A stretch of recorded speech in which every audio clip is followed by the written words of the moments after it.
Bueno, lo que vamos a estudiar el, el día de hoy es lógica. Vamos a empezar con el tema de lógica y en este tema nos vamos a detener más o menos unas 2 semanas. Vamos a empezar con definir lo que es una proposición lógica. Bueno, aquí quizás sería importante que les mencione por qué vamos a estudiar lógica, ¿verdad?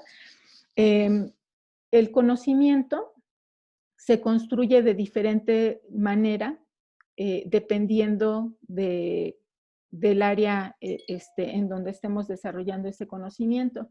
En el caso de las ciencias experimentales, se realiza un experimento, se repite, y si siempre es bajo las mismas condiciones, lo que esperamos es obtener resultados muy parecidos, en donde lo único que debería de ser diferente son los errores propios de la experimentación.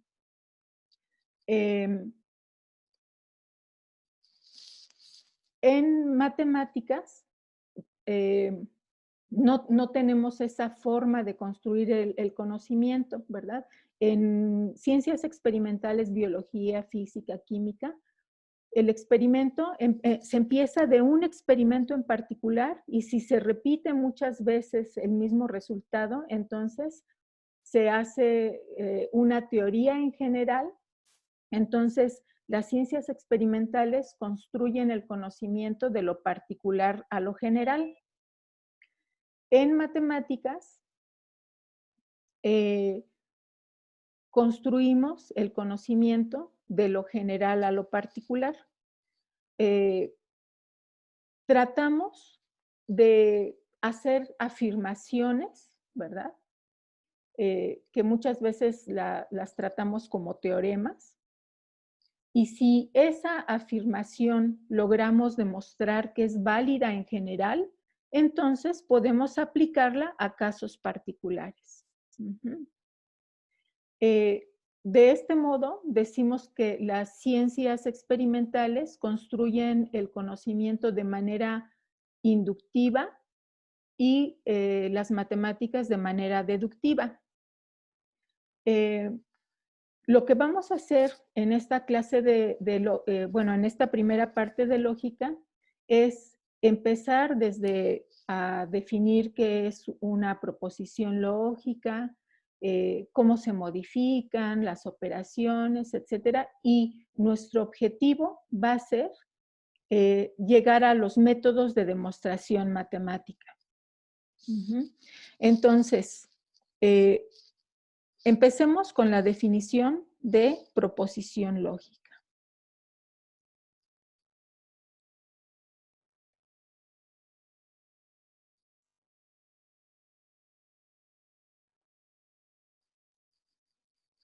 Este va a ser un enunciado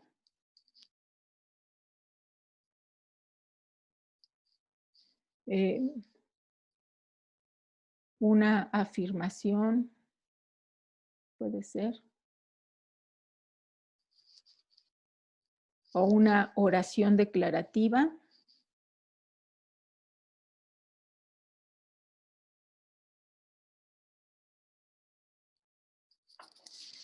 que puede calificarse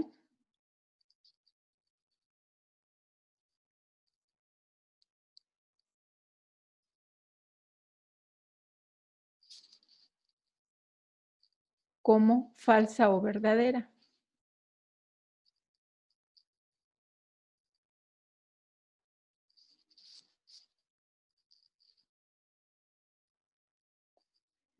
En este sentido, no vamos a considerar como proposiciones lógicas a las preguntas o aquellas oraciones en donde no podamos decidir si son falsas o verdaderas. Ejemplos.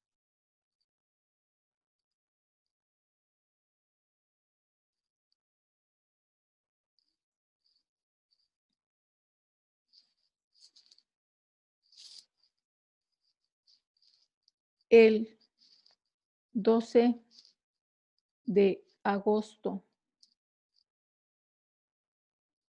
del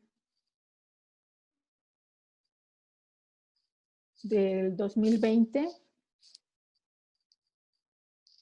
es miércoles.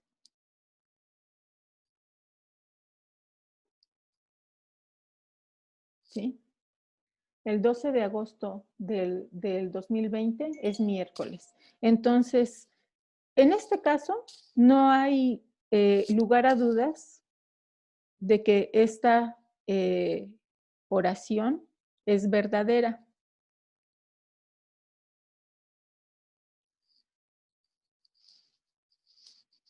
X más 2 es igual a 5.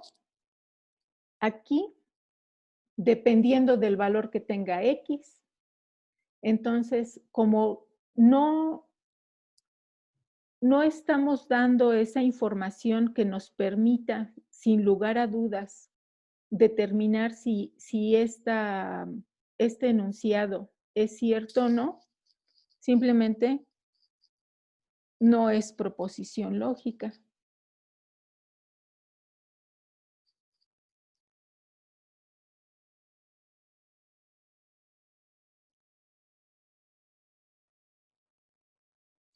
Sin embargo,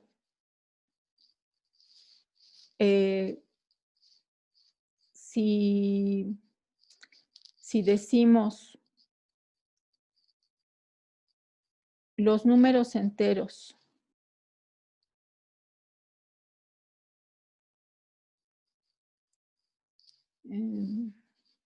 perdón, los números pares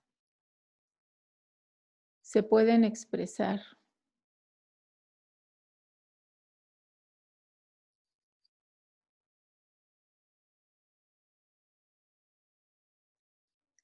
como 2n para todo n entero,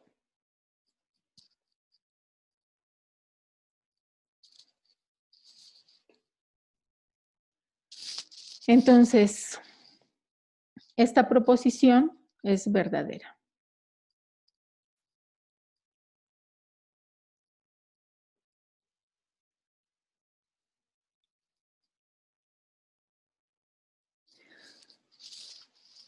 En adelante, para no estar escribiendo verdadera o falsa, nada más vamos a escribir B para verdadera, F para falsa, o también podemos utilizar el 1 y el 0, ¿verdad? El 1 para verdadero y el 0 para falso.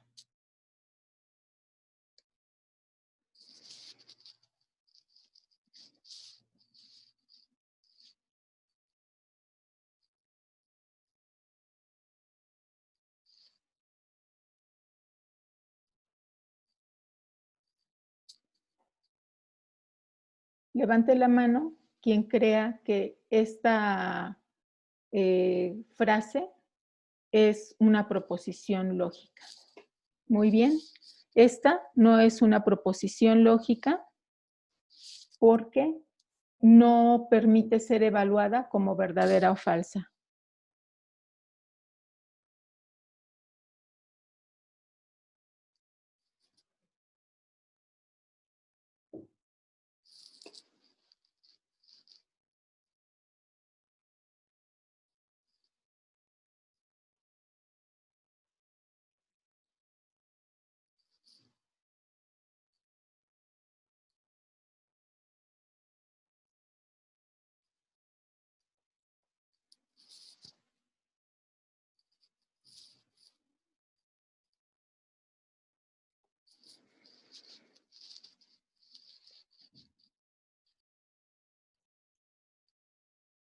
Levántate. Lo mismo, ¿verdad? Es una orden, entonces No es proposición lógica porque no se puede evaluar como verdadera o falsa. Estas proposiciones lógicas, cuando no pueden descomponerse en, en proposiciones más simples, se les conoce como proposiciones primitivas, ¿sí?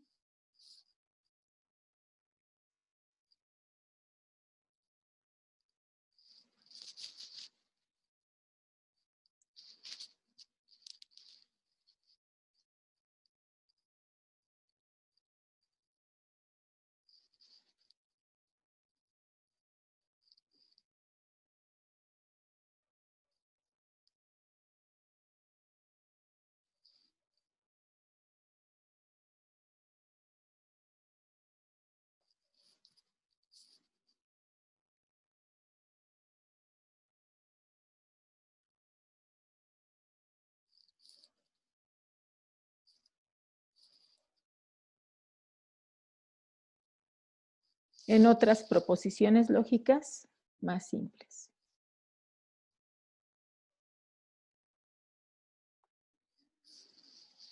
Ahora, en cuanto a la notación, las proposiciones lógicas se suelen denotar con letras minúsculas del abecedario.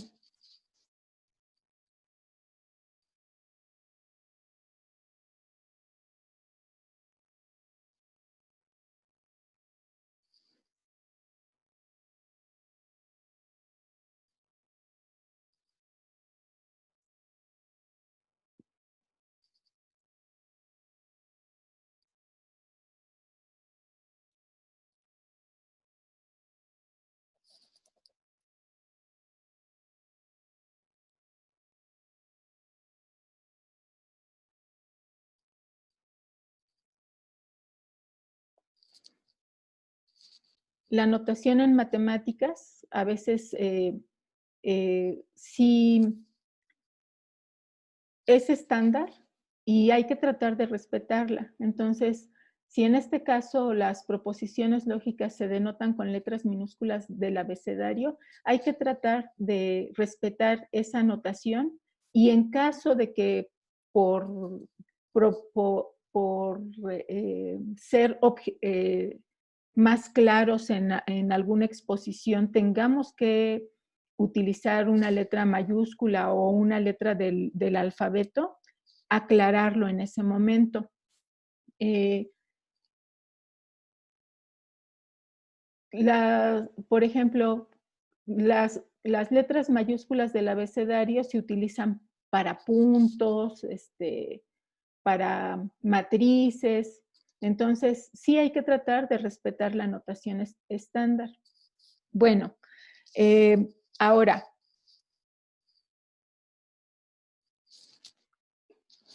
hay ciertas modificaciones que podemos hacer a una proposición. Entre esas está la negación.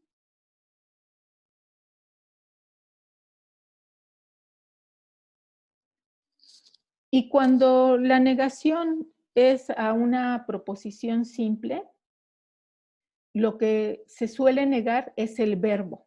Ujú. En una proposición simple.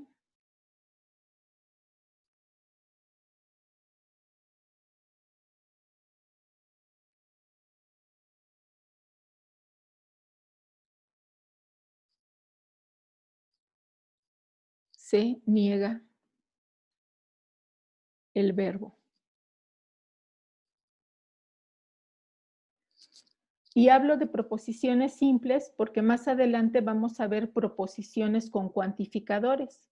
Y entonces, cuando hay cuantificadores, hay que negar justamente los cuantificadores, pero eso lo veremos más tarde.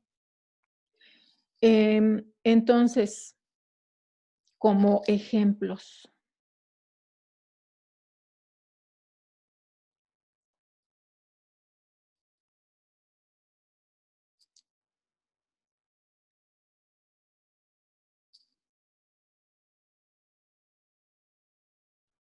Gabriel García Márquez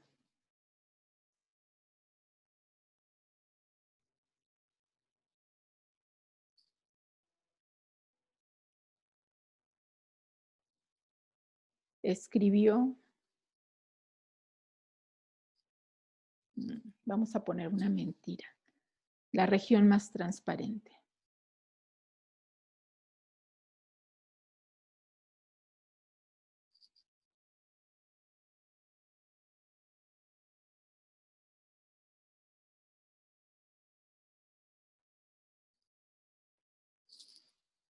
Esta proposición vamos a llamarle la proposición P.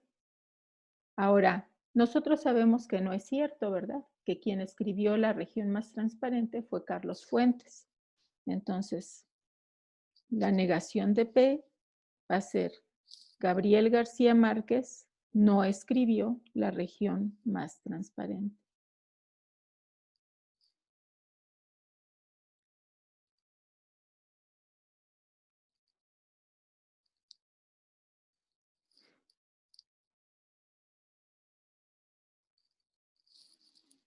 Ahora, pensemos en una proposición Q.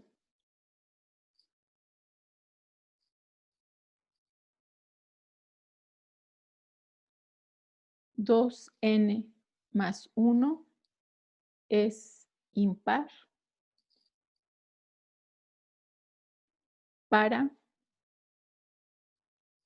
n entero. En este caso, esta proposición es cierta, pero independientemente de eso, su negación sería 2n más 1 no es impar para n entero.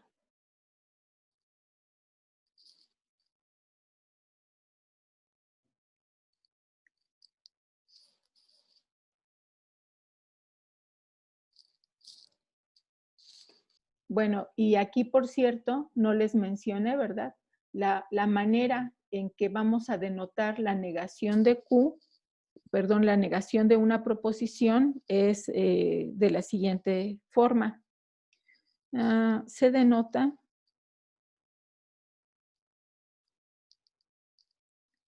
por la negación de la proposición o también así, ¿verdad? La negación de la proposición. Tomemos otra proposición más, R. 3x más 4 es mayor que 5x menos 1 para x igual a 2. ¿Cómo negamos el mayor que? La negación de R. ¿Quién me dice cómo negar? Entonces, 3x más 4 es menor o igual que 5x menos 1 para x igual a 2.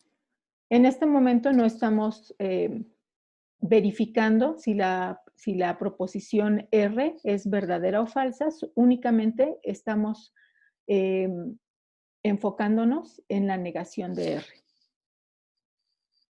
Ahora, hay conectivos entre proposiciones simples. Esos conectivos, ¿alguien recuerda cuáles son? Conectivos, conjunción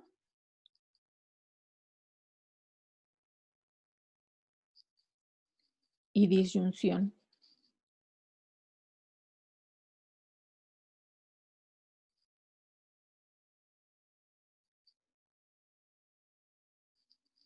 Entonces, si se tienen para dos proposiciones simples, tenemos P y Q, proposiciones simples.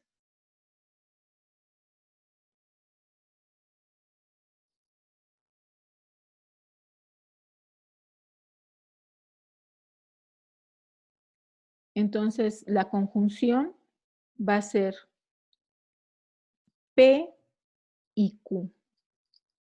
Significa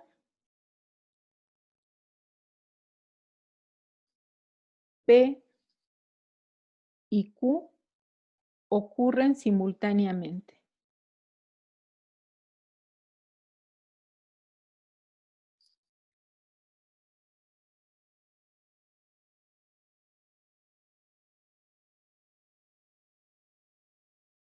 Se lee P y Q. Ujú.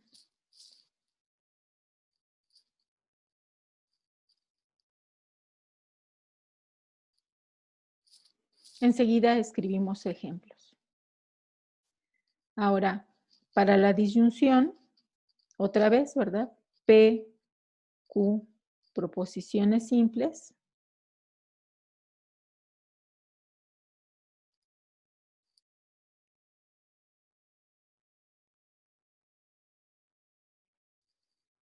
Se denota la disyunción como P o Q.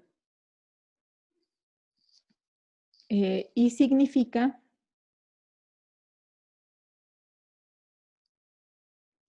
que ocurre solo P o solo Q o ambas. Se lee P o Q y en español se suele entender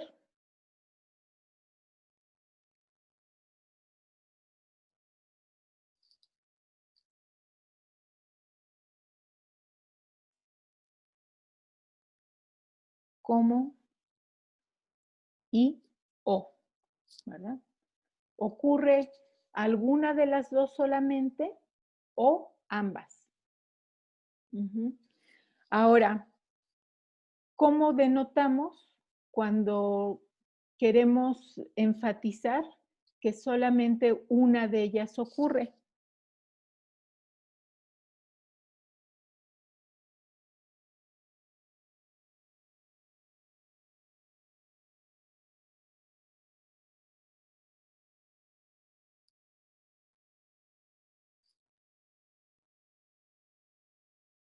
Otra vez, P y Q son proposiciones simples.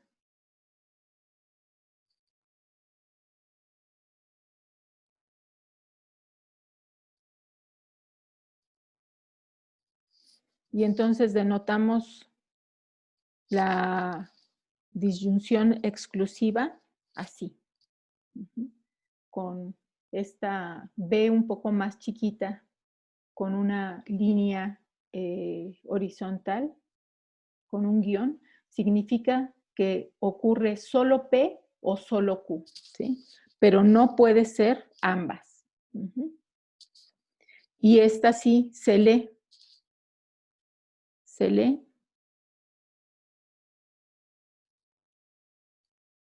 P o Q y yo agregaría exclusivamente.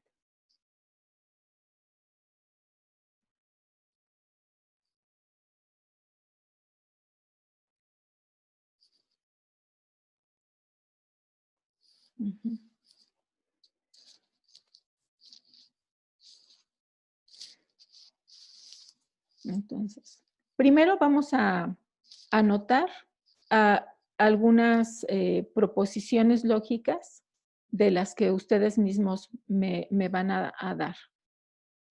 La primera que mencionaron es un perro tiene 4 patas.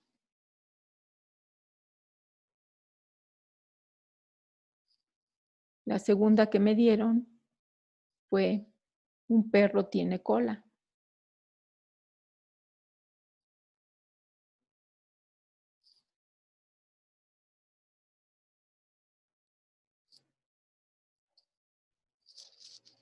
Entonces, P y Q sería un perro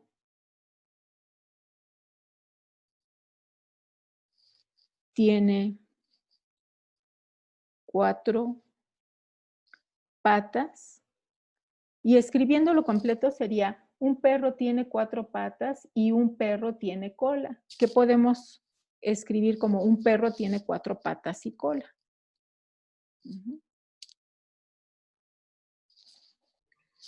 Bueno, a ver, el ejemplo que acaban de dar es Ian tiene clase de fundamentos de matemáticas a las 10 a.m. Y vamos a llamar Carlos. Tiene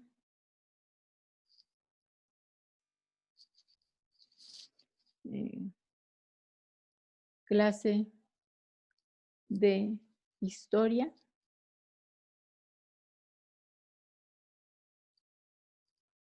a las 10. La proposición R o S sería Ian tiene clase de fundamentos de matemáticas a las 10 a.m. o Carlos tiene clase de historia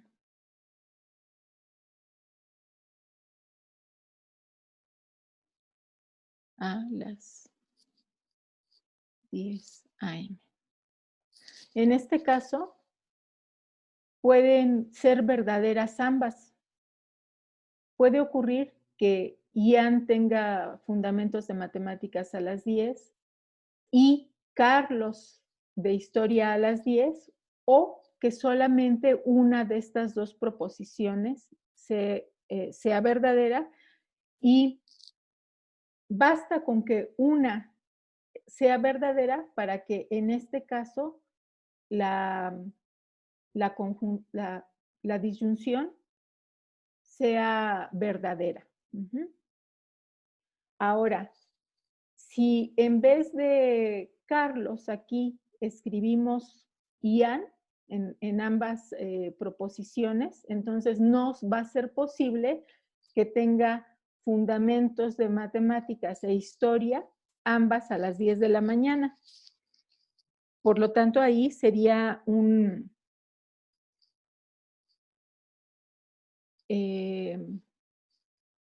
sería una disyunción exclusiva. Ian tiene clase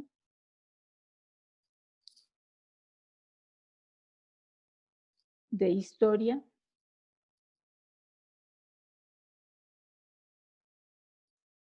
a las 10 a.m. Aún y cuando escriban R o T,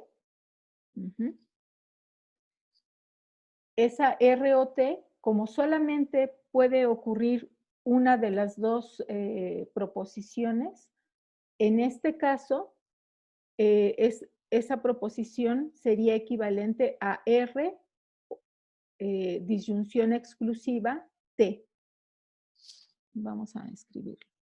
Ian tiene fundamentos. Maestra, ¿qué no la disyunción exclusiva tiene? Ian tiene fundamentos de matemáticas o historia a las 10 a.m. Y suponemos que del mismo día, ¿verdad? Entonces, como Ian no puede estar en ambas clases al mismo tiempo, solamente una de estas proposiciones se cumple.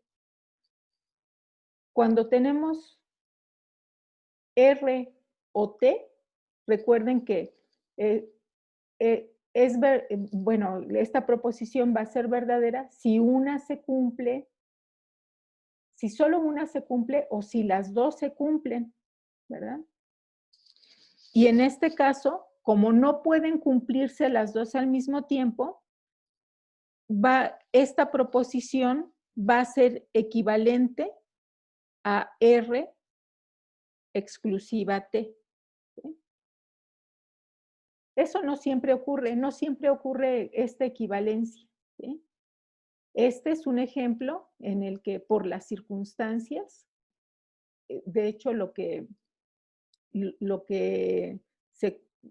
solamente se puede cumplir una de las dos proposiciones.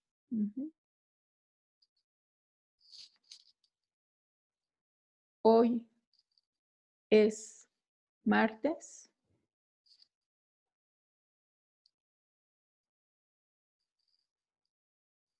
Hoy es miércoles.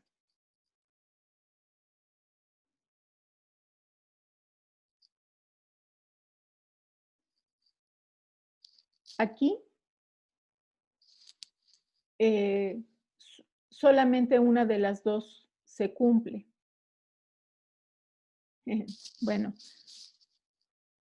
U o exclusiva B. Hoy es martes o miércoles.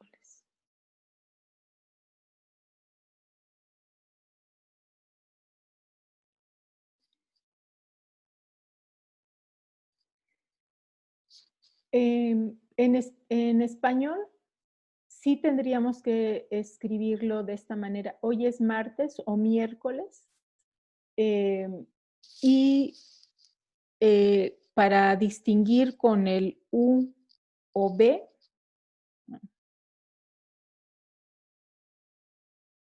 tendríamos que hoy es martes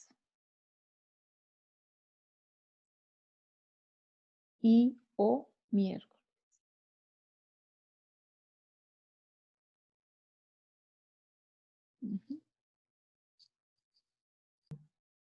Ahí está anotada la tarea y con eso terminamos la clase de hoy.